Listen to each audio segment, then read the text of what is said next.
They'd tell us to terminate the pregnancy. We say absolutely not. They looked at us and said, "You're pretty ignorant." And I prayed a prayer that was probably the most elementary prayer you've ever heard in your life. I'm holding my wife's hand, and we either hear this audible voice of God. We believe it's the audible voice of God, but I've never heard it before, so I didn't know. Mm-hmm. But both of us heard the same thing. He said, "John, these are my children whom I dearly love." He said, "They will be just fine, but it will cost you everything, and all I'll ask you to do is to steward them well." I'm shaking. My wife's shaking. We're crying. I'm now up in the bed holding her going, "What in the world?" It was deemed a modern-day miracle by the Children's Hospital in Cincinnati. She had to donate her entire placenta to science. So today we're talking with John Fanning, and he has a powerful story that changed his life. Essentially, there was a time in his life when his wife was pregnant with their two twin daughters, but there was a complication with the pregnancy.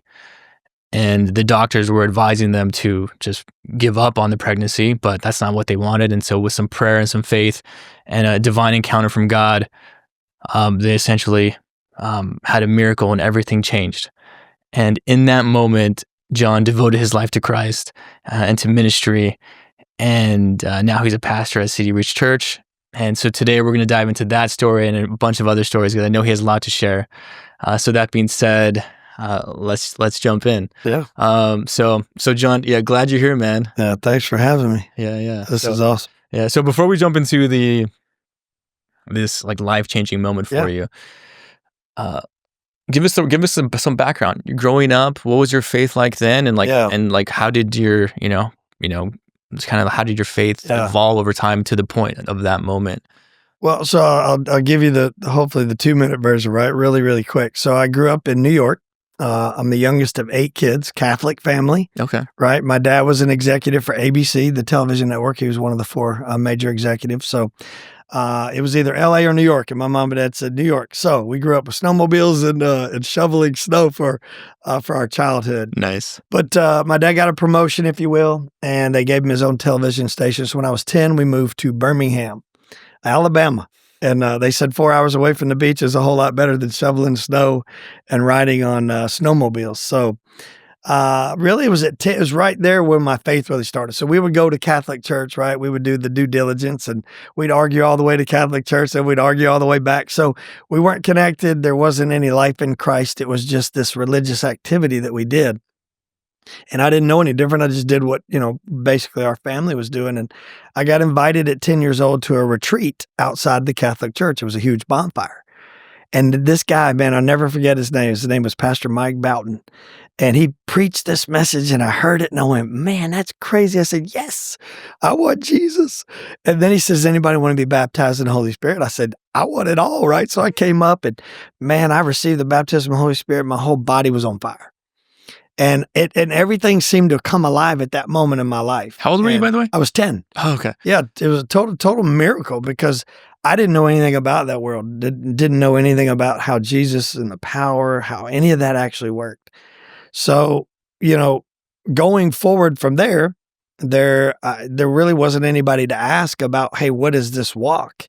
What does this look like? So really that just kind of sat dormant for the next, 20 plus years in my life, because I would go to the church and it would just be, religious activities, and there wasn't any real life for me. But it wasn't until this story with my daughters that it all woke back up. So there's a connecting point, right? From back then to that point, but everything in between was kind of like when your grass dies out in the yard, it kind of stays yellow. Right. And so it was green when I was 10, and it became green again when I was really about 38 years old. It all came back to life. So, my wife and I kind of grew up in Birmingham, went to high school, played ball, got the ability to go play ball at Ole Miss, got a scholarship. Nice. So I went and played there, and ended up getting hurt, man, devastating injury. And I transferred schools to Auburn. It's where I met my wife. She and I would come back to Birmingham together, and we would start this life together, and knew everybody in the city, loved the city, but we were kind of tired of it. And we said, hey, let's move, right? So we're thinking Atlanta, we're thinking Charlotte, and we're thinking Nashville. So we did this one day on the map, and man, bam. It was in Nashville? It was Nashville. Nashville. So that's kind of where this whole story starts, right? We move. And, she and I both are career based. We're entrepreneurs. We're loving life, traveling, doing great things. She has her own web development company, and I'm working as an independent contractor for companies all over the world. And man, life couldn't have gotten better. I was playing golf 5 days a week, and we had more money than we really know what to do with. And, we were living in Nashville, so we did the Dave Ramsey. We were almost debt free in everything that we owned. And that's when kind of this story picks up, right? Mhm. So I'll let you take it from there. Yeah. So at this point, in this part of the story, you weren't going to church or anything No like that? faith, no. So when we moved to Nashville, right, so we had been in Nashville when this story started, almost 9 years at the time. And rewind 9 years ago when we moved there, we kind of checked out some churches, like a Catholic church, and then we checked out a Jehovah Jireh rolled church where people were rolling in the aisles. And then we checked out a church where they're waving flags, and then another one where they're all prophetically speaking. So we knew nothing about any of that. And it just kind of turned us off in every way. We tried, I think, 6 different churches. And she and I looked at each other and said, this just isn't for us. But every weekend, I just knew something in here, like there was something missing. Mhm. And I didn't know what it was. I knew we were supposed to be doing something more on Sunday with our time other than watching football and going to the park and discovering our city, right? So, you fast forward 9 years of that. We didn't do any church, didn't do any religion, my wife actually grew up Mormon. So, Mhm.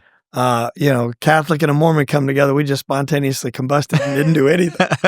Right. And I wasn't a spiritual leader, so I didn't know how to guide and direct my wife. I didn't know any real true believers at that time, like, hey, this is what you do. Right. So I just kind of did what all my entrepreneurial friends did. We just used Sunday as a weekend holiday, if you will, to kind of, do our thing. And, and again, I fast forward that story 9 years. We move into our third home in the city of Austin. Like, we love Austin. I mean, I'm sorry, in the city of Nashville. And we love Nashville. We're like, this is it, man. We moved from Brentwood to Franklin to a place called Spring Hill. We got a huge home and almost a full acre. And we're like, this is it. This is going to be it forever. And we're going to have more kids. And by this time, we had a 2-year-old son. He's an amazing young man. And we're like, we're going to expand our family and, the whole thing. And we didn't know we were going to have twins. So we went to work and found out my wife was pregnant. And it was great because at the 10-week mark, she goes in for a checkup and they go, hey, we think everything's great, but you have 2 in there. And she's like, what? That's exciting. We're like, what? So we were like, man, that's ecstatically cool. Like, how cool is that? So we're like, all right, now we kind of shift our focus. And then at the 12-week mark, 13-week checkup, they said, hey, there's a problem. We're detecting an issue with your wife's placenta and the babies aren't feeding correctly. So one of the babies was really big in the womb. The other one was really tiny. And it was creating heart and kidney issues. And there's a diagnosis for that disease. There's 2 types. One's real serious, which is the one she had, and one that's more common. And we just said, hey, like we don't know anything about this. What do we do? And they said, well, we don't really have the technology in Nashville, not here, to be able to handle this. There's a clinic in Miami. There's one all the way out in LA, and there's one in Children's Hospital in Cincinnati. We suggest you go there. We'll line it up because you need to go and talk to them and kind of see. So, we're like, all right, wait a minute. At this moment, we're like, all right, we're putting a pause to it. We've been in our new house now about 60 days. We don't really know our neighbors. We don't really know everybody yet, but we're trying to get to know our people in our neighborhood. But the family behind us, it was a husband and wife and their 3 kids. And he was probably 10 years younger than me, but he was a man of faith, right? He would come over and knock on the door. Hey, welcome to the neighborhood. Hey, I do a small group on Friday morning. Would you like to join us? And I'm like, what's a small group? So I asked him, I truly did. I said, hey, do you drink beer and eat chicken wings like in your small group? He goes, not exactly. And I went, well, what do you do? And he told me, and I went, well, like men come together, talk about the word and sharpen each other. I said, I don't know about that because I've never done that. I said, so maybe not. And I said, well, you know what? I said, when do you do it? He goes, at 6:30 on Fridays. I said, in the morning? He's like, yeah. And I went, well, I'm probably not a candidate. And I laughed because I look back now, that's what I do for a living, right? Is I help people find that way. And man, he was so gracious, no condemnation, no guilt, just really just who he was a man of God. And for our first time in our life, we really saw what a couple in Christ or a man of God or a woman of God actually look like. To us, it was super attractive. So here we are, we get the news from the hospital. We're about to go to Children's Hospital in Cincinnati to do this testing for my wife. I tell my neighbor, his name's Brandon Brown, a great man of God. I said, hey, do you mind watching the house for us? And he's like, yeah, no problem. He goes, what for? I told him what was going on. He goes, we'll be praying for you. I'm thinking, yeah, sure you will, buddy. All right, great. So had you gone to the group yet or no? No, I didn't go to the group till after all this took place because I didn't know what it was. I felt a little weird about like small groups because I didn't know. Right. No, I hadn't gone to the group, hadn't taken him up on his offer. He gave me a book. I just kind of set it aside. It was a book called Bringing Up Boys by James Dobson. It was how do you raise young men in today's culture? And I kind of set it on my office shelf and didn't really do anything with it. But yeah, he said, hey, we'll be praying for you. Well, I didn't know what that meant. Well, the church that he attended was, I don't know, I think 2 or 3 miles away from the neighborhood. And there may have been maybe 2,000 people that went to that church, but he had that entire church praying for us. No way. Dude, this dude mobilized the entire city. No I mean, way. when we come home from our trip, and I know I'm jumping forward, but people were like walking down our sidewalk, praying over our house, putting their hands out towards our house. I'm like, what are these people doing? Like, these people are weird. Like they're touching our house and they're knocking on our door and they're bringing us food and they're offering to pray for us. I'm like, wait a minute. Was he a leader in the church or something or what? He was what we call like one of the men's leaders of the church. He kind of took an ownership of leading small groups and kind of being like an elder-ish kind of guy. Okay. Who took ownership over prayer team and that type of stuff. I would later find out really how connected that he was, more so than just like going and attending the church. He was a part of the church. Right. He was edifying the body by doing what God had called him to do. And that's to be an entrepreneur, but also represent Christ in everything that he did. The way he handled his money, the way he loved his wife, the way he handled his children, the way he did his business affairs. And I'd never been around that in my life. Most of my friends, I'm an ex, gambler and all of those things back when I was in the world. We ran hard and, did everything you see on TV to do because that's just what guys did. I mean, I had 7, brothers and sisters. I'm the youngest of all of the 8, and I just kind of watched them all go, in and out of, prison and, just local, rehabs and just all that life, right? So I didn't know there was another way of life. So that's, our story. We're in Nashville. That we moved to that new neighborhood. We get the bad news, and then we go up to Cincinnati, and we're in a boardroom probably the size of this building. And man, there's doctors from Italy, Germany, Japan, Korea, China, America. And they're all in there, big old huge whiteboards. I mean, real intimidating room. And they did a number of MRIs on my wife, brain scans, all that's, all the technology that I don't really have the names for, but they looked over my wife to see if she was a candidate, right? To even have there's one selective surgery that, that could actually help improve one of the baby's chance of actually making it. So we're in this boardroom. All of them unanimously say you need to terminate the pregnancy. Well, I don't know what happened at 10 when I said yes to Jesus, right? Way out in that field. But something now all of a sudden rose up inside of me, and the answer was absolutely not. Right. I can't tell you why. It wasn't a religious thing. It wasn't hey, I heard from God. It was, my wife and I looked at each other and we said, we're not terminating this. There's no way. I have a Down syndrome sister in my family. She's number 7 of the 8 kids. So I'm number 8. My mom miraculously almost died on the table with her, giving birth to her. Well, the doctor said physically she could never have another baby. And the Catholic Church actually mandated her to go on birth control. So she's on birth control, and most of her insides aren't even working at this time. And 5.5 months into this pregnancy, she didn't know she was pregnant. They rush her to the hospital bleeding. and they have her up on the operating table, and she's like, they put out her cigarette, and the doctor said, "Hey, ma'am, you're 5.5 months pregnant With you. with me." And she said, "Honey, listen." She goes, "Doctor, no offense, but I've had 7 kids. I would think I would know if I was 5.5 months pregnant." He said, "Well, surprise, you are." So anyways, we've been through a lot of traumatic things, and really it came down to the very last seconds. The umbilical cord was wrapped around my neck as a kid coming out. They had to do an emergency surgery. They were asking my dad, "Hey, do you want to save your wife or do you want to save your newborn son? Because it looks like he's going to be permanently brain damaged and it looks like she's going to bleed to death." And he said, "Save both if you can." So God miraculously intervened.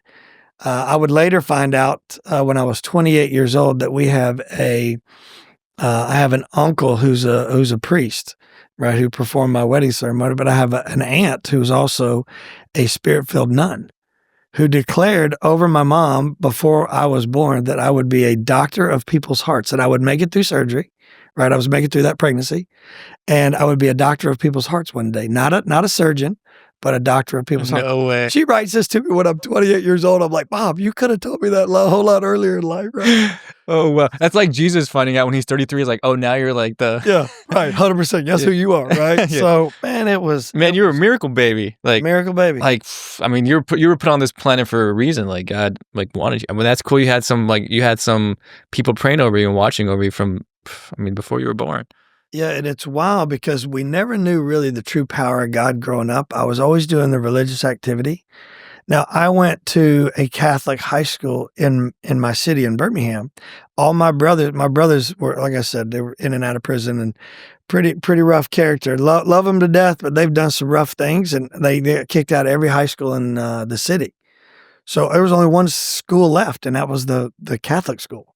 So my mom and dad actually made me go to that school. And man, we had to go to do a Bible class every Friday. And I would always ask, "Hey, what about this thing in Revelations? Hey, what about this thing in Ezekiel?" Right? And the nuns would always be like, "All right, John, you need to stop asking those hard questions." And so I just lost interest in it because I saw it and I would read it, but it didn't make sense because all I heard about was God, but I'd never read about Jesus or had an encounter with him. Right? It just hadn't come to life yet. Even though I had been saved and baptized in the Spirit at 10, I understood it, but it didn't make sense because nobody was teaching it. So I was kind of lost in this world of, it just didn't make it, like me looking at a car engine when I'm 12 going, that doesn't really make sense, but if you'd explain how it comes together, I probably will understand. So you fast forward all these years, we're sitting there in Nashville, and my neighbor is really a man of God, and we're really now coming back into an environment that we didn't know was going to be a spirit-filled environment with people that believed and hoped and prayed and spoke the best.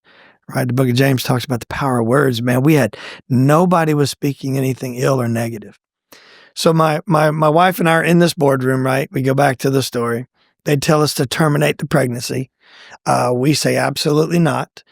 They looked at us and said, "You're pretty ignorant, and you really don't know what you're saying." So we went, obviously did what you shouldn't do, go and look in the internet, and there's 800 pages of do, don't, terrible. Like your wife could, potentially die on the operating table, which they told us she had a 5% chance of dying. So we just said, "Listen, what's our alternative?"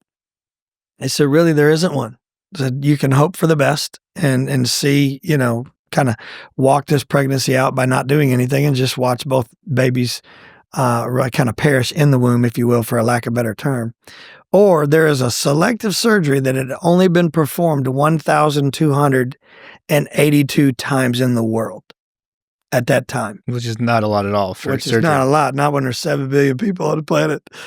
And we looked at them and we said, "Well, what does that actually look like?" They said, "Well, we're not exactly sure. We perform, like this team's the one that performs the surgery, but there's only really about a 30% chance that one of the babies will be corrected, like in the womb, in the placenta, to be able to be healthy. The other one probably will either be terminated or be born neurologically retarded." So we're sitting there going, "All right, what's the good news?" And they said, "That is the good news." And we went, and they said, "Well, and it could potentially cost you a lot of money out of pocket as well, depending on what route we go." And financially, We were not in the best shape because I had just overcome a gambling addiction. I had just overcome just a pretty rough spot in our life going into this season where it seemed like we had everything in life that you would want, right? Playing golf 5 days a week, money. But we were also battling in the natural because we didn't have a spiritual, right? We didn't have a savior that we were leaning into. And my wife and I just looked at each other and they said, hey, give us a day to think about it. So we did. We're at the hospital up there, or the hotel there. And I'm looking at her and I said, we're just going back and forth. And, we called our neighbor and we're like, hey, like what in the world? Like, how's the house doing? Right. First of all, cause he's looking after our house. He goes, it's fine. He goes, well, tell me what they're saying. And he kind of guided us, gave us some wisdom, and we just had already made the decision. We're gonna go ahead and have the surgery, and we know at this point that it might cost us our house, our cars, our future, everything we've ever worked. Did they tell you how much it was going to cost? Like, they said it could potentially cost $500,000. It could be all the way up to $1 million, right? Out of your pocket, out of my and pocket. What about insurance? Because we had insurance, but we weren't sure what it covered because it's a selective surgery. It's not mandatory, right? We didn't have to have it. So we were in this whole state of real gray area. Like, we are going to have it and then kind of see where it goes. Cause there was no real, this is exactly what it's going to cost, because they didn't know what the follow-up would be, right? There's a whole lot of, variables they couldn't give us answers to. I mean, but still, like $500,000 to $1 million. Well, we knew we were going to lose everything. Yeah, most people. Oh, yeah. I mean, we knew as soon as this was over, they basically said, hey, as this goes on, if you're not financially liquid, to this degree, this is probably going to take place. So we're looking at each other and man, something just spoke to us. I mean, in that moment, that was probably the first time I ever led in a way where I was like, this is what we're going to do. Of course, it's my wife's body. It's her life. She agreed. We came into agreement on it, and we did not know that was biblical. We came into agreement, and they prepped my wife. They said, hey, we're going to prep you for surgery on Thursday at 5 a.m. So this was Tuesday night, I think, when we made all of these determinations. We had the whole day Wednesday to think through it. They're prepping my wife, doing all the testing. And the night in the hospital, the room's probably about as big as this room. All the nurses were done. It was 10 o'clock at night. And it was just me and her. She's laying in the bed. And I just grabbed her hand. I got down on my knee. That's been 18 years. And I still get teared up. And I prayed a prayer that was probably the most elementary prayer you've ever heard in your life. I'm actually on my knee, and then I stood up and I got in an athlete's position. I put my hand on my knees and I looked up, almost like I'd been running for 10 miles. And I just sighed. I said, hey, God. And I'm looking around the room like I'm waiting on a response. Super weird prayer, right? I said, hey, it's John Fanning. I said, do you remember me?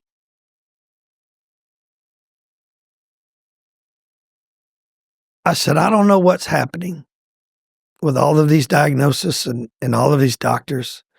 I said, but I have a feeling. I said, we have a feeling that you do. I said, we're not asking for these children to be born, healthy with fingers and toes and no tumors and missing body part. We're not asking for that. The doctors are saying there's no way that two of them can be born together. Like, the statistics are really high. One of them may make it, be born neurologically retarded. The other one probably won't. I said, we're super confused by all of that. We don't really know what that is, but I know inside right now, I feel like we're supposed to say yes to this. And I have a feeling that you know all about this. I said, all we're asking for is two of them to be born. That's all. I said, we'll give you whatever you ask for. Right? You got to remember, I travel basically the globe, and I'm in sales. So I don't know if I'm sales pitching God at this time. It just feels like my nature to go, hey, because I don't know him really well enough to not say that. Mm-hmm. But I was just ignorant enough to be able to say those words. And we still to this day don't know. But I got back down on my knee. I said, God, we'll give you whatever you ask. I'm holding my wife's hand. And we either hear this audible voice of God.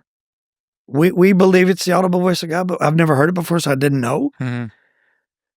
But both of us heard the same thing. He said, John, these are my children whom I dearly love. Said they will be just fine, but it will cost you everything. And all I'll ask you to do is to steward them well. And that was it. I'm shaking. My wife's shaking. We're crying. I'm now up in the bed holding her going, what in the world? I mean, look at this. My hand is, I'm like, what in the world? Like, what was, I'm like, you heard that, right? And, my hair's standing up. I'm crying. I'm looking at the clock. It's 10:03. So from 10 to 10:03 is that whole time. Nobody's in the room. And I'm like, what was that? And I'm clinging to her. We're weeping, and I don't know how long that takes place. But then we feel something in the room. We feel the presence of, now I know it to be the Holy Spirit. And, the curtains that are kind of on those, hospital rooms kind of started moving. But we looked around and we were like, man, what? My wife used to suffer with severe panic attacks to the point where we're in Switzerland skiing. We're in Italy at a roadside cafe trying new dishes. She couldn't eat them. Couldn't eat anything that she couldn't identify. She used to have real severe panic attacks in that way. And she also couldn't go down the mountain because of the unknown. So, but in that moment, everything shifted. She got completely healed from her panic attacks right then and there because she spoke with a confidence. She said, everything's going to be okay. I looked at her and I said, yeah, but how do we know that? Like, wow, that was weird. So, I'm clinging to her. She's clinging to me. We said, listen, anybody ask, you don't say anything, right? Like, you just don't. She's going in for surgery at 5 the next morning. Like, don't say nothing to nobody. Like, who would believe us anyways? Right. Like, what would we even say? Like, did we hear a voice? Did we not hear a voice? Was it in here? Did I make it up? Like, we were so uncertain, but so full of peace. No peace I'd ever even known. And her totally began to speak what would take place, that these babies are going to be fine. Tomorrow's going to go great. She's the one about to go in for operation, not me. Surgery's like 8.5-hour surgery, and they go and rewire the placenta and laparoscopically go in and, try to adjust one of the baby's kidneys and the other one's heart, and all in hopes that the babies will begin to start feeding correctly and this disease will correct itself over the next 5.5 to 6 months. That's the hopes. Mm-hmm. Surgery doesn't tell us anything. Surgery is just a shot in the dark. And then from there, what we would do is she would go into recovery for the next 10 days. We'd stay in Cincinnati. She would recover, and then we would go back to Nashville. And she would have to stay in our bedroom. She would lay on her left side only. She could only drink Boost protein shakes to enhance the baby's neurological development in their neurological system and their brain development. She couldn't read, couldn't write, couldn't play with our 2-year-old, couldn't do anything but get up, shower, eat, and go to the hospital visits. So she was basically an incubator on her left side only for 5.5 months. Wow. And she couldn't do anything. We couldn't do anything together. So it was really kind of this, almost like a huge incubator was our bed. And I felt terrible for her because she just sat there laying there, declaring, and we had people coming in and, obviously our neighbors were coming and knocking on the door, praying for us and speaking life and doing a Jericho march around our house. It was at a time that we were so out of control of our life. We didn't know what was going on, but we had peace. And she went from 111 pounds to 222 pounds in that pregnancy. She couldn't move. With no guarantees. Yeah, couldn't really do anything and no guarantees. So, we have the surgery. The doctor said, hey, we think it's pretty good. We don't know. They prep us. She goes, for what's to come later. And we basically go into this recovery mode where she's going to be, in the bed back in Nashville for the next 5 months in hopes that she goes into labor and that 2 of them are born. That's just the hopes. It's kind of I don't want to say a wing and a prayer, but that's all we got. Mm-hmm. And at this time I'm traveling, right? So I took the next 7 months off the road and my income went from here to here. When I say bad timing for everything, and of course, now my neighbor is a kind of my consultant. I told him what, we heard in the hospital room. He goes, John, that's God speaking to you. It's God drawing you into his presence. And I said, would he do this? He said, no, he's not doing anything to you. He's doing something for you. And he kept just coaching me through that, kept showing me the word. And I started going to that small group, right? And we had people coming over and praying for us. So we really became products of a small group before we even went to a church. So that church was not our church home. It was his church home. Mm-hmm. But they became our community that stood in the gap, that stood in faith, that believed when we couldn't, and gave us strength when we didn't have any. Financially, as things were just falling apart. It went from really great, 60 days prior to all this, right before all this happened, to really bad and in a quickness. And I don't think I've ever been witnessed a turnaround like that. Other than like a devastating fire or a tornado in somebody's life. It was kind of a fire and a tornado, if you will, altogether. But we had peace, a peace that I couldn't even, you can't shake. So, here we are, we're back in Nashville, and she's in our bedroom, and I'm looking at her, she's looking at me, and I'm like, what do we do? And, my neighbor's kind of diving in, and, now she's, his wife is kind of ministering to her, and they're just kind of giving us advice. Trust, have faith, begin to pray. And we did, right? She's praying, I'm praying. I go down to my office every morning at 6 a.m. and I got this old white New King James Version Bible. And I could like thee and thou and no, I didn't know what it was saying. Right? I'm trying. And he helped me. He got me the NIV version. He said, John, just talk to God. He knows your needs. Just started really coaching me in this life of what it would look like. And miraculously, right, at this point, we're beginning to build kind of a faith bank, right? We're kind of beginning to see all these people that are having faith for us. And, she goes into, over the next 37 weeks, she goes into preterm labor and a few times, and they said, no, she's not able to, we're not ready yet. And at 37 weeks, we rush her to the hospital, right? And I'm skipping a lot of stuff, but 37 weeks, we rush her to the hospital, and she gives birth to 2 children. Mm-hmm. Miracle. To 2 babies. So my wife, we had TV camera crews come to our house like it was a miracle. It was deemed a modern day miracle by the Children's Hospital in Cincinnati. She had to donate her entire placenta to science. Now they were a little underweight, right? And they stayed in the NICU for a couple weeks, and the doctors were like, this is as good as it probably can get. They were 4 pounds, some odd ounces, but there were 2 of them. 2 of them. Yeah. And to our knowledge at that time, there was no neurological disorder. There was no retardation. There was none of that took place that the doctors deemed would happen, right? Both of them were born, which they said only one of them make it. And we don't see any signs of any neurological disorder whatsoever. So, man, we are like praising God. The whole neighborhood's going nuts. The whole church is going nuts. It's a celebration, right? When we bring them home from the hospital a couple weeks later. And, we would go in there every day and see them. And, man, we're believing different now because we see 2 of them. And it's almost like that Red Sea moment when you read about it. Like you're getting to walk across the Red Sea as the Israelites. Like, you're kidding me. Like you get to touch the walls of the water. And, you read about the miracles. And I wasn't very versed in the miracles until I started reading. And then, you kind of read and you're like, did this really happen? And, truthfully, God said yes. And, and my neighbor was right. Brandon was right. God was just bringing us in. The James 4:8, right? We were drawing near to God in this whole process. And I'm going to tell you, the beauty of the whole thing is man, the church surrounded us. And, what I would know to be the church today surrounded us and gave us, and didn't want anything from us, right? Wanted something for us. And I think the beauty of now being in full-time ministry, right? That's a whole nother story in itself, because I'm like, I was down in my office after I got home with the babies, and I'm like, God, this is a miracle. Like, thank you. And I had this little conversation like I had in the hospital when I put my hands on my knees and I prayed. I went, all right, Lord, I'm looking up. Like, I don't know why I kept looking up, because I didn't really know that the presence of God was all in me and around me. And I said, hey, like, do I quit my job now? And do I preach on a stage? Like, what do I do? Like, I'm putting myself as a pastor.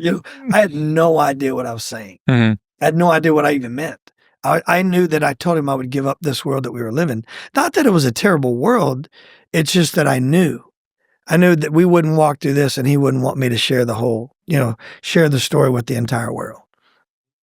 Because he'd asked me down in the office, I heard that voice again.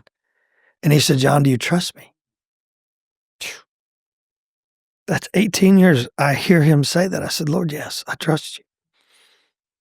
And every step of the way, he would give me something to do, something to move towards. I mean, when people ask me, you get to hear the audible voice of God. I do. That's the only way I know God. It's not that I have this and you don't have that. I don't know any other way other than the obedience that we had in the hospital to go through with the surgery that the experts were telling us was a ridiculous move in our life. They just said, listen, start over, right? Wipe this from your memory bank. In a year from now, try to have more kids. Financially, you'll be good. And just don't let this be a disruption. It was the greatest disruption in our life that we've ever had to date. But it was the greatest gift and miracle that we've ever experienced. Without it, I don't know what we have. Maybe not a conversion. My wife gave her life to Christ that night in the hospital and said, I believe, right? This is it. And we both went all in that hospital room, not knowing what that would mean. And here we are today. I have two beautiful 17-year-olds, right? That are, they're identical twins. The only way this sickness and this disease can happen is in identical twins, not fraternal twins. And man, they both are juniors in high school. One of them's a cross-country stud and works full-time and is she's a worshiper. She is going to go to Highlands College in Birmingham. Oh, nice. So she'll finish her senior year and then she'll go and she'll give her life to ministry. And my other daughter wants to do trauma therapy for animals, kind of like humans. She wants to rehab them back to life because she knows how important pets are in the life of a family. So she's studying to do that. She works full-time. She's a junior in high school. She's online. But my one daughter goes to Vista Ridge, and I have a 21-year-old son who lives here. He's an entrepreneur, loves what he gets to do. And so our three kids, right? We walked through that whole life of knowing Christ, and we were entrepreneurs and business people that traveled the world and did all kinds of fun and crazy things. And my kids don't know any part of that of us, which is so funny to my wife and I. They only know us as people that pursue Christ.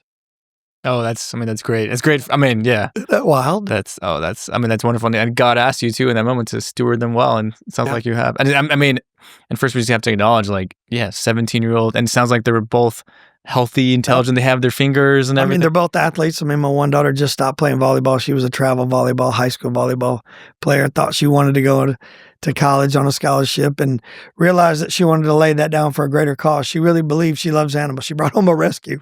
We're done with dogs. We have one already. And we had 3 before and 2 of them got into an unfortunate fight. And, we had to put them down and, just kind of left a hole in our heart. And so she brings home a rescue. My wife and I are out of town and she FaceTimes us with this rescue in our living room. We said, don't bring that dog home.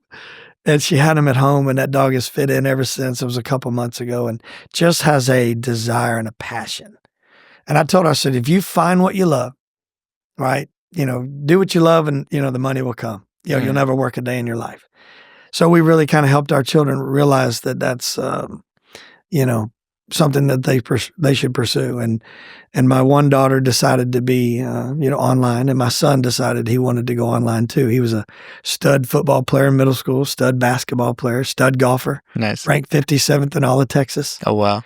And chose, not to go to college. He wanted to be an entrepreneur. So we said, if you stay home and you online, the only rule we have is you start your own business. Or you learn about what business you want to be in. Like my daughter, she works at a clinic that kind of rehabs animals, takes care of animals, sees them overnight.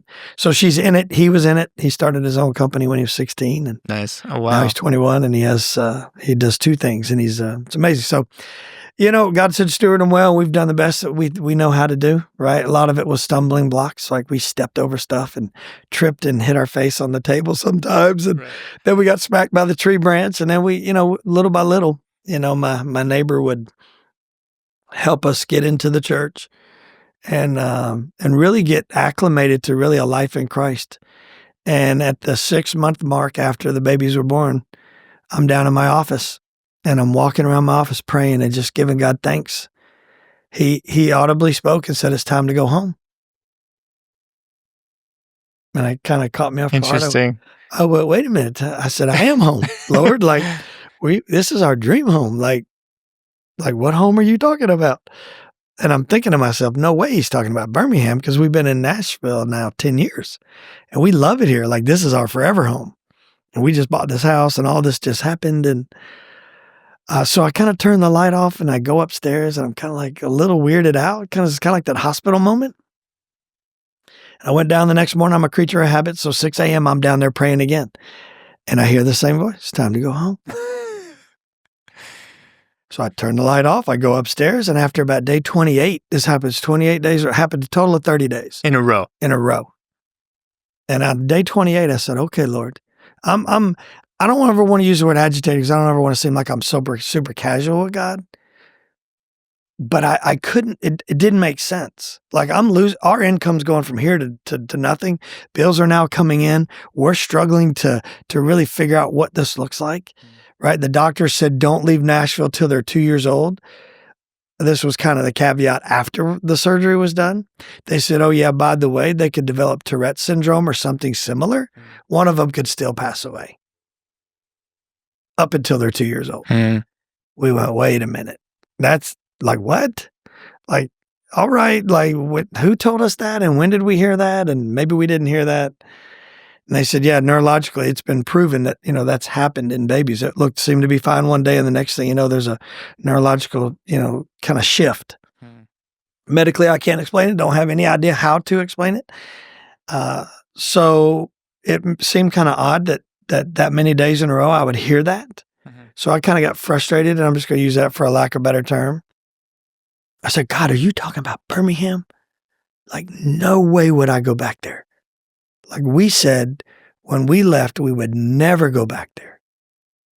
And man, 2 more days of this happened. So I said, I'll stop this. So I turn the light off. I go upstairs.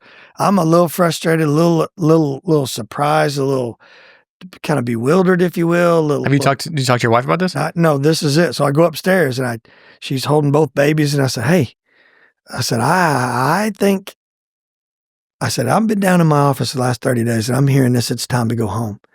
I said, what would you say if I think that God is telling us to go back to Birmingham? She looked at me. I'm waiting for that frying pan moment, right, for her to put one of the babies together, going, there's no way. I told you I would never go back, and I would never go back, and you would never go back. And we agreed, and that's not even on the table. And because we did. We would never go back. It's a smaller town, not a lot to offer. We knew everybody there, kind of played it out. And man, I just could not shake that. And on day 31, I go down. I'm like, what is it that you want?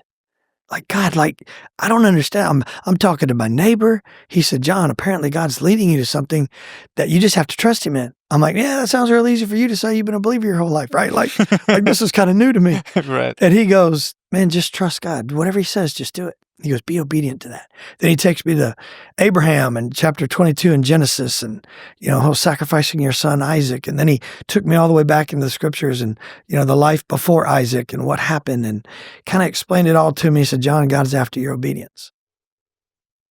I said, okay. And on day 31, I was down in my office and God said, John, do you trust me? Kind of like you did in the very beginning. And boy, it just hit me like a ton of brass. I said, yes, Lord, in an intimate way. I'm like, yes, I trust you. It is time to go home. Man, and I'm telling you, we're in the middle of this crash in 2007 and 8. Remember when all that housing crash happened? Yeah. I'm like, we're not going to be able to sell the house. I'm not going to be able to I have an 18-year career like that I have with me here. Like, I can't really take that with me. So everything got turned upside down because we did decide, if this is God, we're going to go. We had nothing to go back to. We had no work that we could potentially go back to. We would have to kind of pray through that and conjure it up and figure it out and go get to work. And wild story, right? We had made that decision, didn't tell anybody, not her parents, not my parents. No way we're going, because I really didn't believe we were going back. We kind of put a sign in the yard like, yeah, ha, ha, ha. Told my real estate agent, I said, don't really think you're going to get a sale on this because we're not going anywhere. I really don't think, timing is a mess. We really don't have the money to move now. We really don't know what direction to go. And I get a phone call from a friend of mine in Birmingham. He said, hey, John, how you doing? I'm like, oh, bro, good to hear from you. I hadn't talked to him in a year. He goes, hey, I heard you're moving back to Birmingham. I said, excuse me? I said, no, that's not the case. I said, who told you that? He goes, he goes, I don't remember. He was just in passing. I think I ran into somebody who said you were going to move back. And I said, hold on a second. I said, you know what? Let me call you back. I said, who told you that? He goes, I don't. He goes, John, are you okay? I said, I'm not. I said, you know what, bro? I said, give me a bit. I'm going to call you back. I get off the phone. I hang it up and I went directly to my wife's meanest I've ever treated her. I said, what in the bleep, bleep, bleep are you doing? Telling people we're moving back. You know, we're not going anywhere. She's crying. I mean, I felt terrible. I didn't tell anybody anything. And at that moment I realized, this is a work of our Heavenly Father. I don't know a bunch, but I think just enough that maybe that's him. I call him back and I say, hey, bro, who told you that again? He goes, bro, calm down. And I said, bro, I said, be honest with you, I'm not interested. We're not coming back. I said, but we caught up. And I said, hey, hang up. Funny story, that would be the job that I would end up taking. Oh, so he was offering you a job? He was. He goes, hey, because I asked him, I said, what's the deal? He goes, well, there's a job opportunity that came up. I was thinking of you, how perfect it's sports. It's in the sports industry. And I thought, man, who better than you? And I said, no, I'm not interested. Tell whoever, blah, blah, blah, whatever. No. The answer is firm no for me. I get off the phone. I go back to my wife. I said, are you sure you didn't say anything? She goes, John, I didn't say anything. She's broken. I'm scared. She's scared. The very next day, we get another phone call from my sister-in-law who, we really don't talk to in our family. Mm. And I thought it was very odd. And she goes, hey, I heard you guys were moving back to Birmingham. No way. I said, so you know what I did? Smart guy, because I didn't learn the first time. I said, hey, you know what? We're not, so, same kind of story. Hung up the phone, went to my wife. I said, what are you doing? You must have told somebody who told somebody. And I go through the whole process, didn't learn anything, felt terrible. And I'm just broken now that I realize my wife's not doing it. The Lord's like, John, do you trust me? I'm like, yes, Lord, I trust you, but I don't know I don't know how to see any further than today. He said, then trust me today. And I tell you, we have hours of stories just like that happened. But we did make the decision at that point. And by the way, that would be the job that my wife would take. Several months later when we moved back. Wait, what the job? Both of those. So she was calling about a job too. Here I am crying to God about provision. And here I am crying to God about, no way, I'm giving up an 18. Woe is me. I just got my baby saved. And woe is me. I can't give up a city and a house and all that I've worked for. And I don't know God's economy at this time. So I'm victimized. I'm patting myself on the back. And little did I know he's lining all these things up. So about 3 days later, I get another phone call from a friend of mine, just a friend, doesn't want anything, said, hey man, I hear you're moving back to Birmingham. At this time now, I know it's God. And I said, bro, what are you after? What do you want? He goes, I'm a builder. He goes, I got 4 houses that are empty. I need somebody really living in one of these houses. He goes, it's on the golf course, fully furnished. He goes, if you don't have any money, he goes, bro, whatever you can give me, just give it to me. He goes, but I need it. I need somebody occupying it. Looks better until it's sold. And it just so happened to be in the district that my wife would want our kids to go to school in. I said, no way. I said, this is not. And I could tell you 100 different things that lined up just like that, but God got our attention. And that's the house that we would move into. We would sell everything, and basically, really, we lost everything. I mean, we were losing everything. We couldn't keep up financially. Mm-hmm. And we did make a decision to move, and we had one little U-Haul trailer that we packed up. We had almost close to a 6,000 square foot house. And man, it was the most peaceful struggle, if that makes any sense, because we knew now. We didn't know what we were going to, but we knew we were going to something. Mm-hmm. And man, we packed that trailer up. We took those jobs. We now had to put our kids in daycare at 6 months, which was really hard based on what they went through. Daycare was about what my wife was going to be making. We just didn't know. It was a fog for us, but we moved. We got in that house. I'm in that house. My wife and I are unpacking. She gets sick. The kids are sick. And I'll be honest, it was the lowest point in my life. She looked at me after we moved, after hearing from God, right? Her mom and dad hated me, thought I was the most irresponsible young. Now I'm hearing from God when I'm an ex-porn guy, ex-alcohol, ex-gambler, ex-football player. Now I'm hearing from God. It didn't really add up for them. Didn't really add up for our friends. I couldn't really explain it. So we didn't have anybody but our neighbor that was behind us that was kind of our best cheerleader. And he was like, John, and God is championing you into something else. And we just trusted him and we trusted the word of the Lord. And the craziest thing happened when we're in that new house. We're unpacking and we have nothing. Bills are coming in. I'm looking at anesthesiologist bills on the table. We now have, stuff back on our credit cards, which we didn't. Lowest point in my life. I look at my wife. She looks at me. She's sick with the kids. And she looked at me. She said, I hate you. I said, you know what? I said, I hate you too. I said, what are we doing here? She goes, did you really hear from God? And man, I just started questioning everything. So as God always does, he rescues his people in every moment, right? Maybe not with what you want, but with what he desires. Mm-hmm. So he heard my cry. And my sister, who doesn't even really go to church, calls me and says, 3 weeks later, we go through 3 weeks of misery. I start my new job. She started her new job. Kids are in daycare. This is miserable. She said, hey, would you go to church with me? And I wanted out of our house so bad. I said, I'll go. Like my wife's still kind of getting over a sickness with the kids. And so I said, I'll go. And of course, she picks me up late. We get to the church. I don't know where we're going. I don't know the name of the church. Couldn't tell you anything about it. We pull up to this church and we walk in and we're a few minutes late and people's hands are up in the auditorium. And I didn't know this to be the case, but the Spirit of God hits me. I'm weeping. The only spot that's left in the church is up there by the pastor on the front row. I'm like, oh my gosh, not there. Like I can't sit there. Like I feel so intimidated, but full of peace at the same time. My sister looks over at me. She goes, are you okay? I said, I don't think so. I don't know what I'm crying about. Pastor comes out, the message. I don't remember any of that. I remember the Spirit of God. I remember feeling like this was home, right? Does that make sense? Mm-hmm. And man, I go home and I'm telling my wife, of course, she didn't experience it.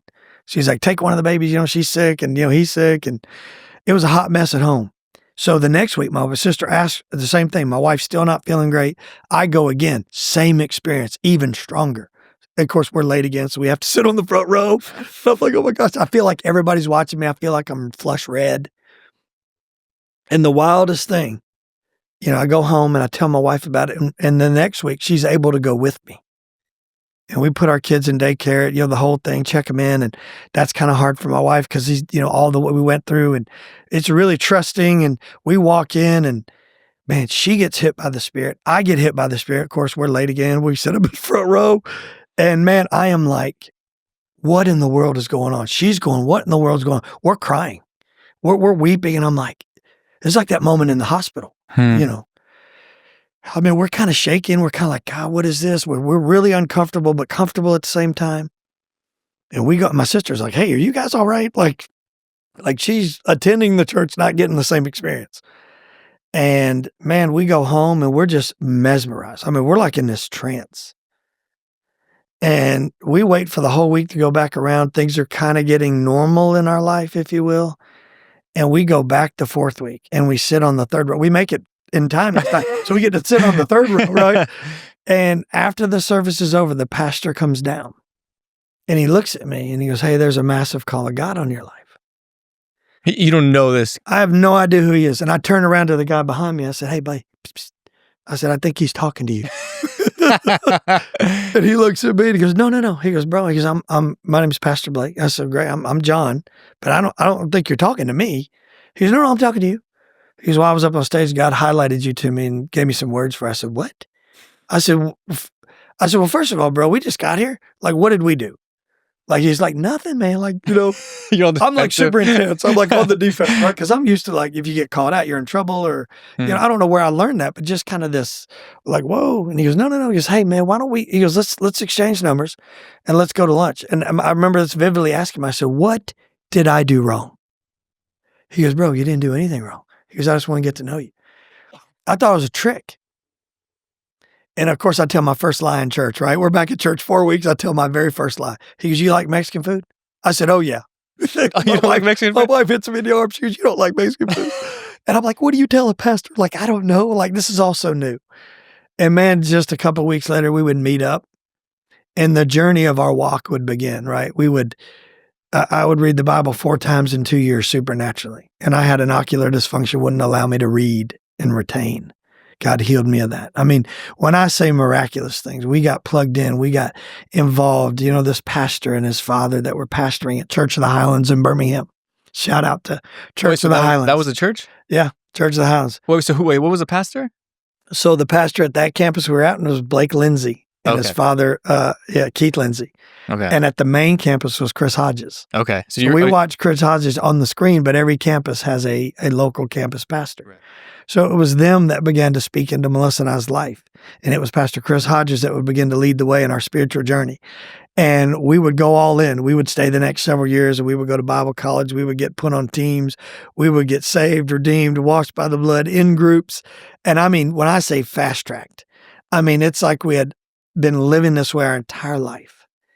It's supernaturally, God, people would be drawn to us. We would lead groups and, you know, we would lead groups in our homes and man, we would get supernatural downloads. And I mean, when I say in just a few short years, everything that now would culminate to where we are today would lead us, you know, to a life in Christ that we never knew it even existed.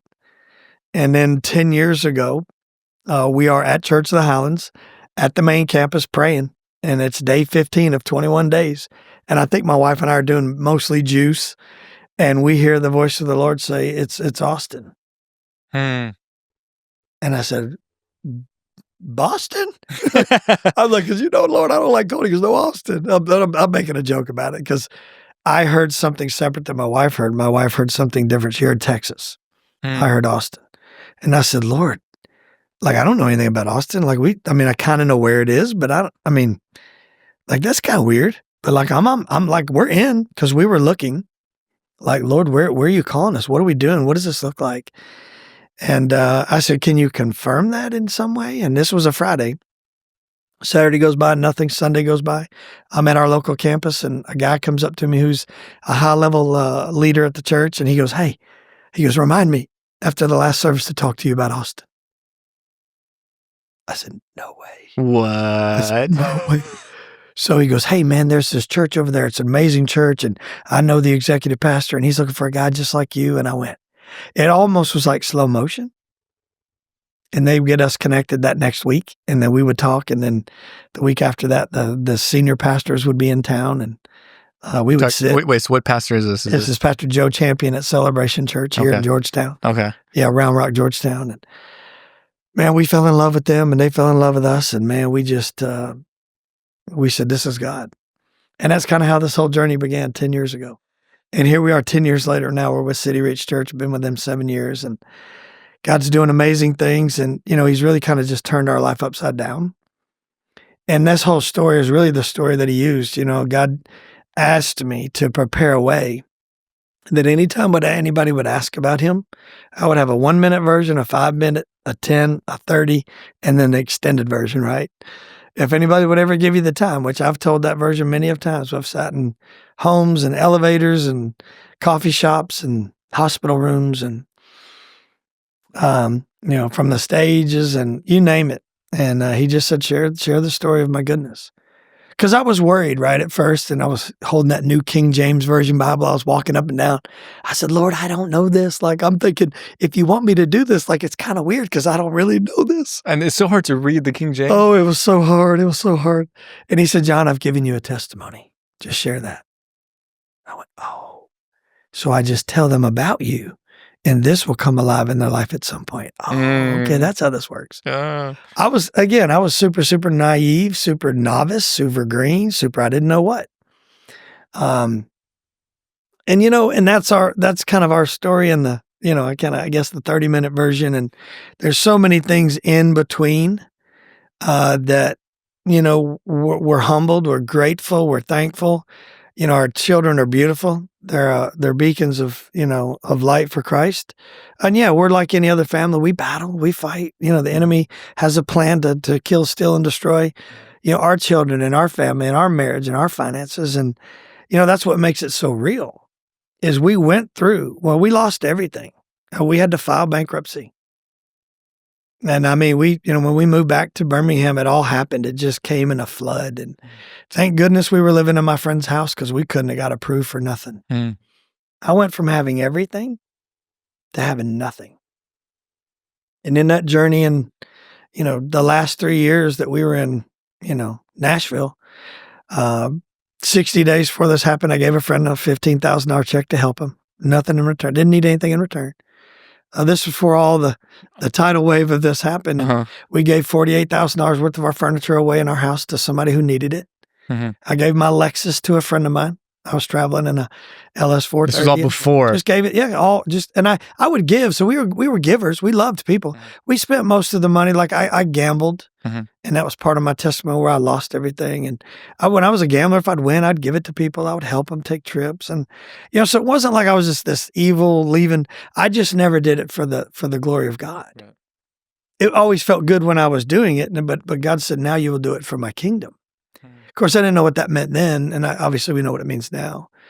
And, we learned that just your home is always open, your wallet's always open, and your time is always available. That's what the 3 things that God said would always be part of who we are.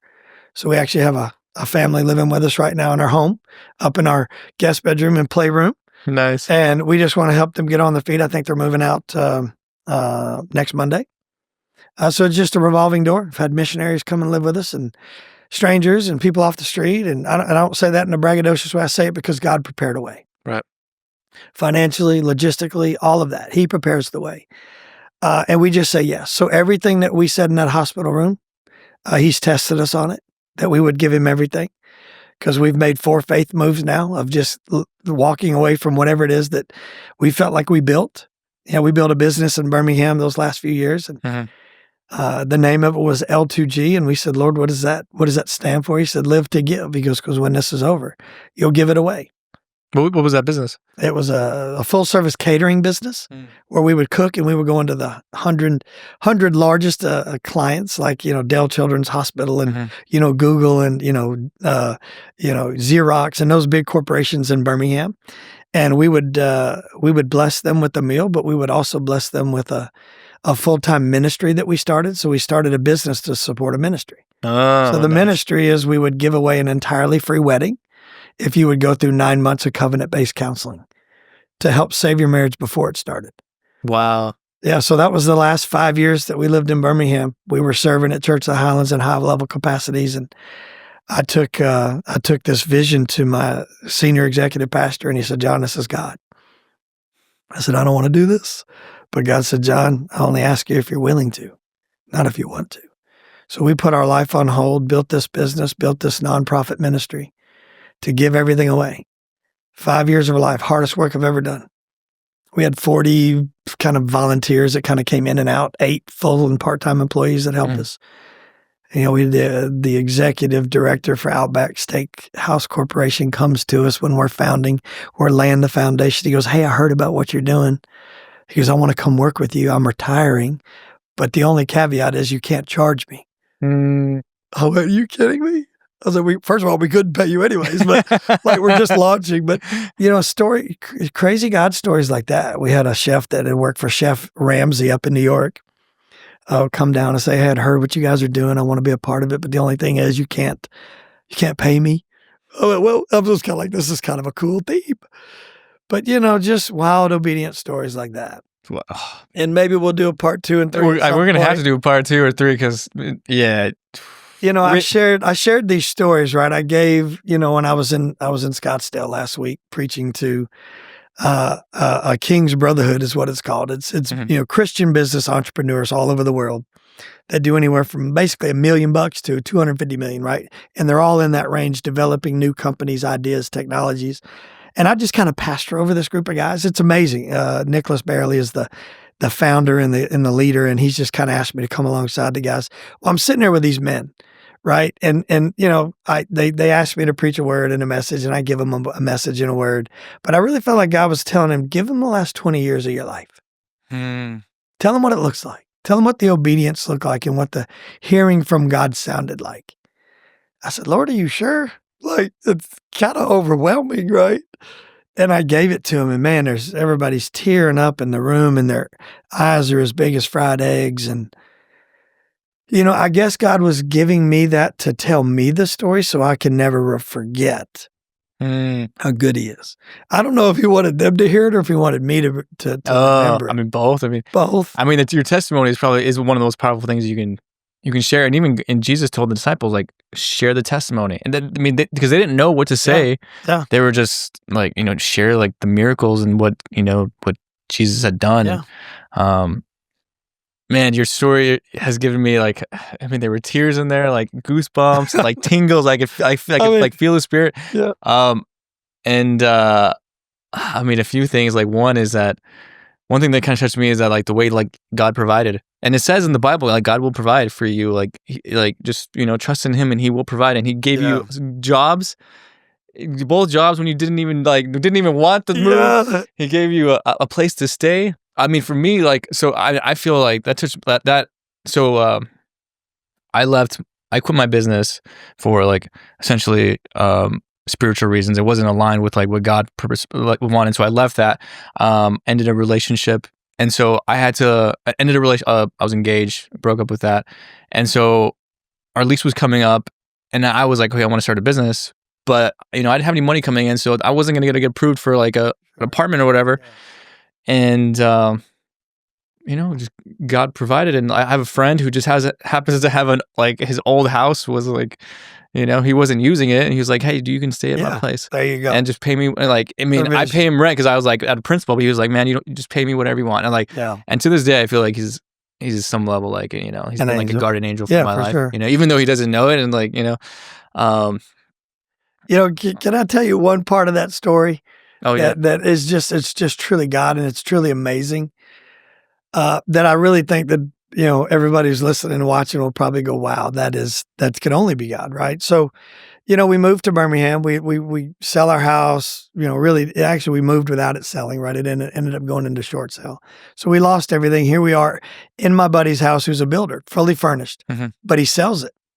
Now we got to find a place to live. We don't really have any money. We don't really have any credit. I mean, everything's gone. So I'm just, like, thinking and praying. I'm like, what do we do? So at this point, I haven't been in an apartment since I was in college.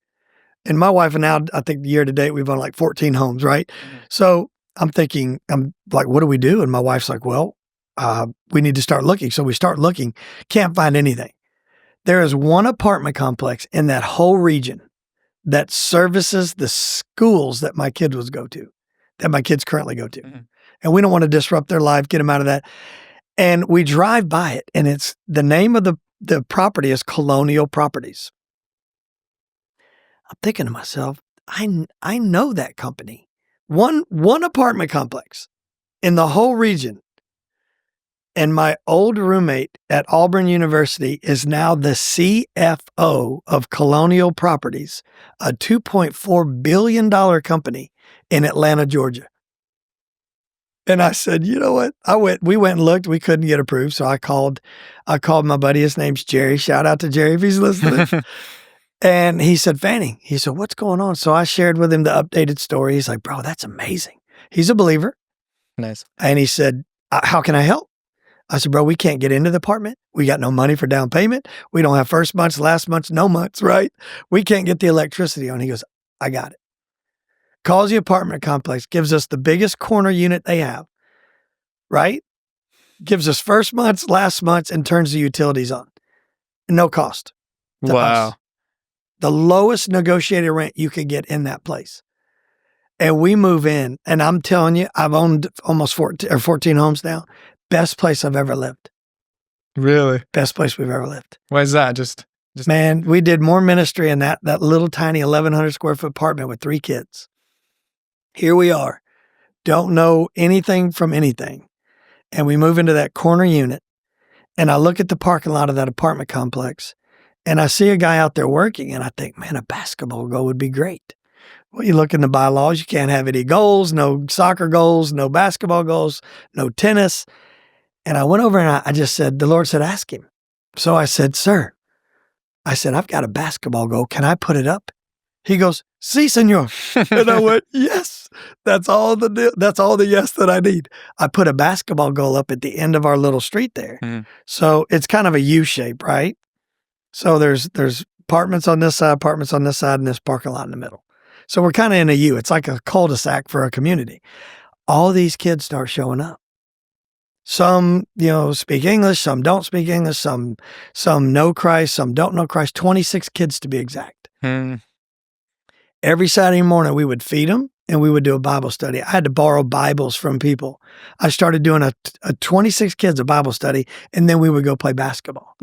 Almost every one of those kids gave their life to Christ. Their parents would come and give their life to Christ. My neighbors would give their life to Christ.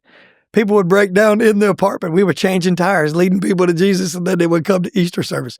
Craziest ministry we were ever to do, right? So Justin Bieber, the drummer for Justin Bieber, 6 months out of the year, his son lives in the apartment complex, divorced. His father lives in a nice house in the city, but his mom and him live in the apartment across.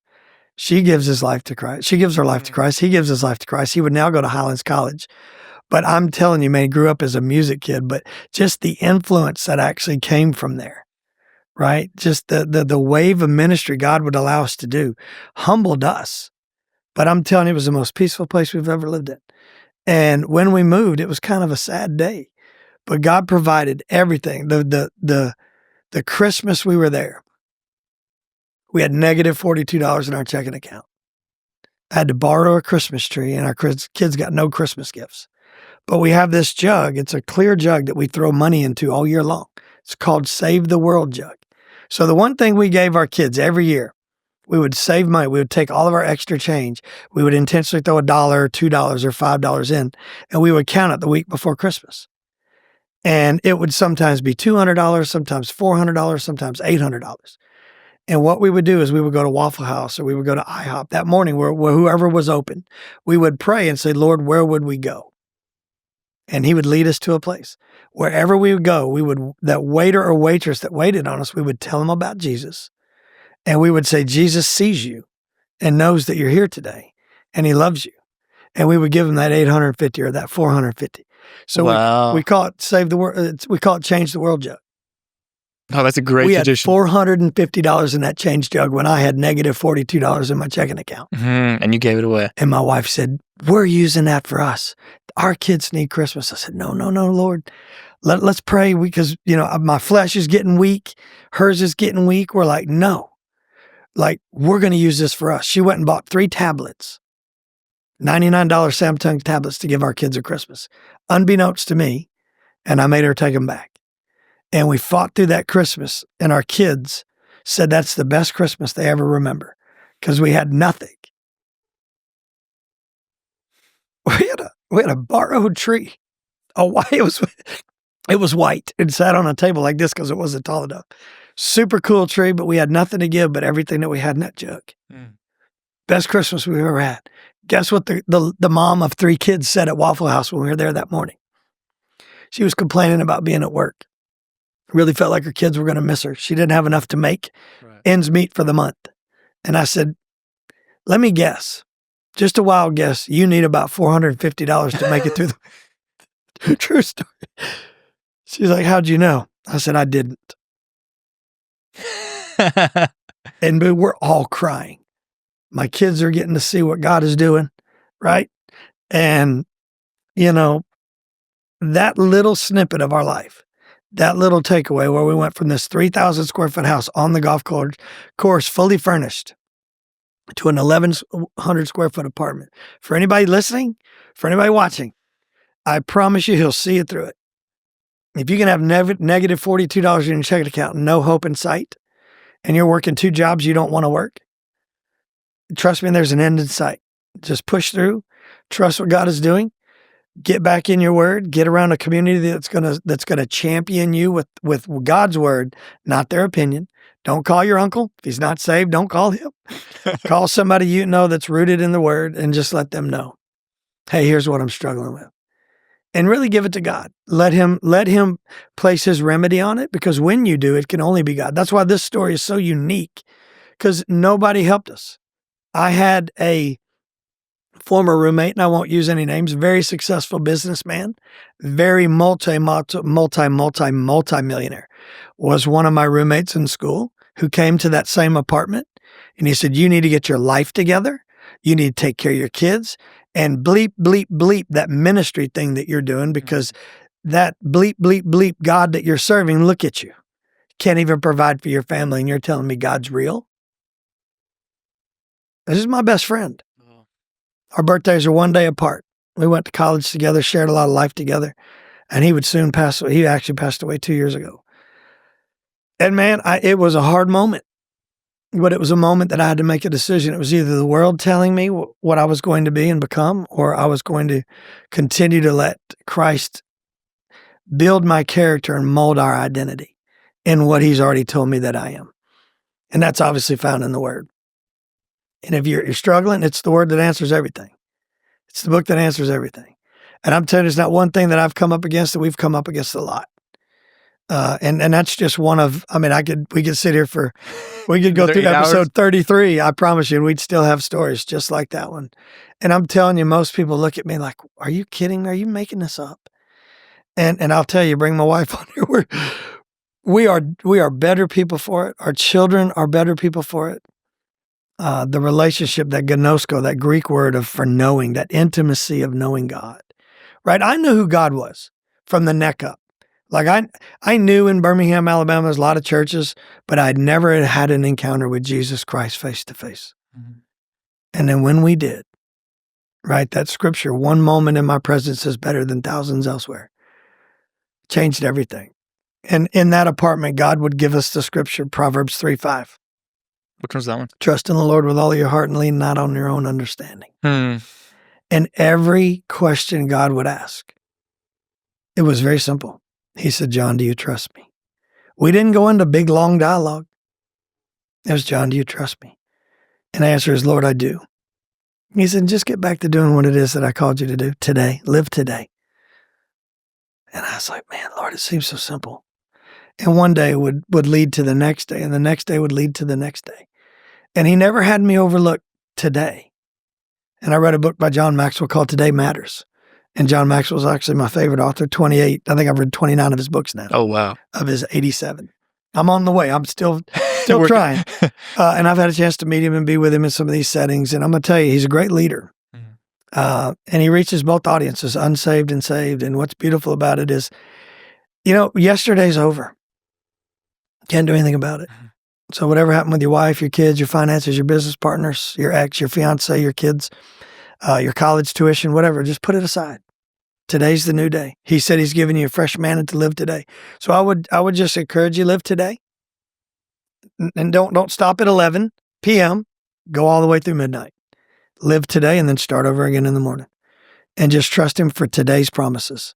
And don't get so far ahead. You're planning have a plan. Don't hear me wrong. Yeah. Have a plan and trust God, but don't hold the plan like this. Hold it like this. Because here's his plan, here's our plan. And his is always going to take precedence because it's according to his will, not our fleshly desires and our hopes and our dreams. He wants to bless those. He does, and he will. And you can build it one of two ways. You can either build the Ishmael and get ahead of God, and he'll ask you at some point to burn it down and sacrifice it. Or you can birth the Isaac, and he knows he can trust you because you'll give it back to him. And I think that's the beauty of the whole story that we're in now. We're still in the throes of it, I promise you, in full-time ministry. Church, I think now of about 6,000. We're moving into a new building in August 11th. And we are just hoping and believing for God for big things, to reach a city for Jesus. I don't need my name known. I don't need a title up on the screen when I get on the stage. I just need Jesus to hear this, right? That we'll serve him everywhere and anywhere we go. We've been to Africa, Israel. We've been all over the world. And people are hurting and struggling right next to you. You don't have to go run down to Mexico to do a mission trip. Just go downtown Austin, or actually just probably go to your workplace. And just say, hey, brother, do you have a minute? Don't preach at people. Just ask them what they're battling. And as soon as they begin to tell you, you always have a remedy. I'm not well, you need Jesus in your life. I'm like, hey, I've been there. It's okay. Be a friend. Jesus, I think the most underrated thing that he did is he was nice. Mm-hmm. All the way chalked through full of scriptures, all through the scripture. He would smile, maybe nod his head, maybe look at somebody, but never, you don't see all of those things written, but you know that, if the Bible says that the goodness of God is what leads people to repentance. The goodness, he had to be approachable. Kids loved him. Right. You had to be approachable, right? Some didn't like the truth and they went away, and that's okay because, parable of sowers. It's 25%, right? 1 in 4 is gonna receive what you say. The other 3 are gonna reject it, and it's okay. And even he chose Judas and Matthew, and knowing what they would do. And here's what he would ask us: will we choose the Judases and Matthews, and will we walk with them with the same integrity that he did? And will we love them? Will we serve them? Will we honor them? And will we, be bridge builders? And I think the answer to that is yes. Mm-hmm. Yeah, I mean, I can tell the word of God was just flowing through. You have so much to say, and I'm just captivated by everything you have to say. And yeah, I mean, I think we'll some point we'll have to do another one because sure. because I can tell you got a lot of good stories and a lot of good stories to share. And to kind of wrap it up, one thing I did want to point out too is I think I can relate, or I think people can relate to, and I know I can relate to the fact that God was asking you to do things and you were resistant at first, sometimes at the beginning. I mean, most of them I didn't understand. I'm like, what is, and I can't see what he's asking me to do. And I think the beauty of that, having faith is still being able to embrace it. Mm-hmm. And that's what I mean by one day at a time. It's almost like you ever go on a mission trip, they blindfold you when you're training for it, and your partner's going, hey, 1 step left. Hey, 1 step right? If you ever get into an area where there's minefields, right? What they do is they train you to walk around it with a partner telling you if you can't see. Right. And that's what Jesus would do. Hey, go 1 step right today. Hey, go 1 step right today. Hey, go back 1 step. Right? He's walking you around those things. Mm-hmm. And he's just asking you to have faith to do it. And it kind of reminds me of the time he sent the disciples out to go spread the word, but he sent them with no change of clothes, no food, no money. That's right. Nothing. And essentially just trust that you're going to be okay. Trust that God's going to it was a lesson for them to just trust the Lord that hey, God's going to take care of you. That's right. So before we wrap it up, is there anything else that you want to share that you think people may need to hear? Maybe you also would want to let people know about Man Camp, because I think people from everywhere need to go fly into us and they go do it. Well, I'll tell you this, for those personalities out there that don't think you can evangelize, I'm a D personality on the disc profile. I'm pretty reserved and I'm shy. I grew up terribly shy. Really? Yeah, people don't know that about me. They think, oh, you're not a personality, you're the life of the party. I'm really not. When I get home, when I drive home from here, I'll have nothing on the radio. I'll just think. I'm a processor. It's really what I do. But God asked me to be right in my eye when I'm sharing the gospel because it's filled with joy.